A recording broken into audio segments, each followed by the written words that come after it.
બનાસકાંઠાના ઊણ ગામે માથાકૂટ બાદ સ્થિતિ તંગ બની। અર્બુદા સેનાના આગેવાન શીતલ ચૌધરી ઊણ ગામે પહોંચ્યા। શીતલ ચૌધરીએ હુંકાર કર્યો કે દીકરી પરત ન મળે ત્યાં સુધી હટીએ નહીં। સરપંચે 5 દિવસની માંગ કરી પણ સેનાએ તુરંત દીકરીની માંગ કરી। નેતાઓને વોટ આપ્યા તો સમાજની દીકરી માટે આગળ આવે। ઊણ ગામે માથાકૂટ અને હુમલાનો વિડીયો સોશિયલ મીડિયા પર વાયરલ થયો છે।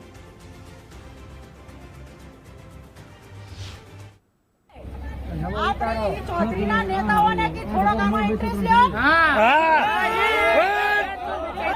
એટલે મારા બધા નેતાઓ આપણા સમાજના છે એ રબારી સમાજના અગ્રણીઓને બધાને મારી વિનંતી છે કે અમે પ્રેમથી તમારી દીકરી પાછી આપી છે તો અમારી દીકરી પ્રેમથી આપી જો। અમે પ્રેમથી વાત કરવા આવ્યા હતા છતાં મારી ગાડીઓ ઉપર હુમલો થયો, મારા માણસોને લગાડ્યું છે પોલીસ વાળા। પછી અહીંના જે દરબાર સરપંચ છે એ કે અમને તમે 5 દિવસનો ટાઈમ આપો, 5 દિવસમાં અમે ગમે ત્યાંથી એ લોકોને ગોતી અને તમને ફોન કરશું તો તમે 5 જણા અમે થઈ અને એને પકડી લાવશું। 5 દિવસ તો ના ચાલે,